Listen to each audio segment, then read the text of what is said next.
Hello, Internet. It's time for another Wednesday's serial. This time, I'm going to be talking about Secret Six, number 1, take 2 at least. Gail Simone's back on writing duty, otherwise they probably wouldn't be using this title. And we have a new art crew, which so far I think is doing a bang-up job. If you were interested in picking up this comic, I wouldn't dissuade you, but I wouldn't necessarily push you to do it either. This is an interesting case where I think everything contained in the issue is strong, but there's no doubt that this book's going to suffer from a bit of writing for the trade.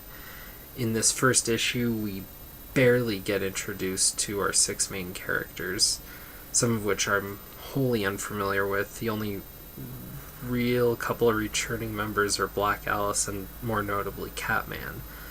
Beyond that, we have a ventriloquist, which I'm unfamiliar with, and just a couple of characters that I don't really know. Oh, and Strix, who was previously part of some Court of the Owl stuff, now here, kind of one of Gail Simone's characters, though wouldn't really exist without Snyder's Court of the Owl stuff, so who knows on that. But she's here, but it feels like the character's regressed since we last saw her, and I don't think that's unearned given the situation where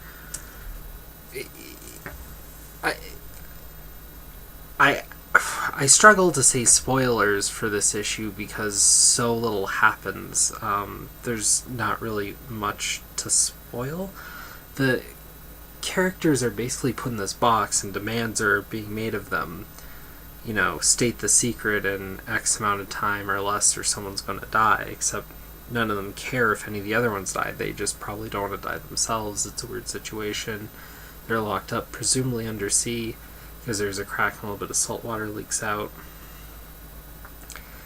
And it's just this tense situation, but they're in this nether box where they're forced to just interact with each other, and they're already basically at each other's throats, because it's a stressful situation, though it's a stressful situation where there's a clear antagonist that's not giving them any reason to go after each other.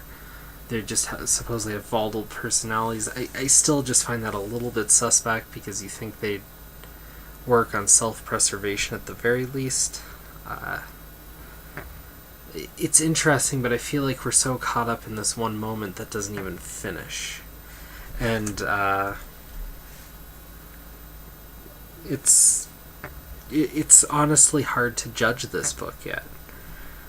So if you're very curious about the Secret Six and you haven't read the old run, oh man, there's a treat waiting for you to go discover. It should be relatively cheap to find a way to read that now. Go do that. If you weren't sure about picking up this book, given what I've said, it's kind of up to you. But it's a different take, and it's going to be an interesting book, and with any grace of the greater powers of the WBA, they will allow this to play its course on its own way. Simone has written a lot of stuff that makes me think she isn't always at her where she was as far as what I find intriguing about her writing. But I will say, if this is anything akin to where Batgirl was, this could be a really great book so long as it doesn't get hampered and murdered by DC events. So, fingers crossed that such an off-key book's given a chance to do just that.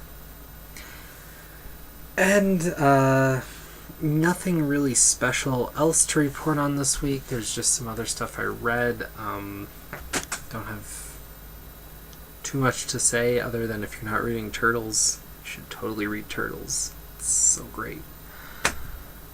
Yeah. Have a good night.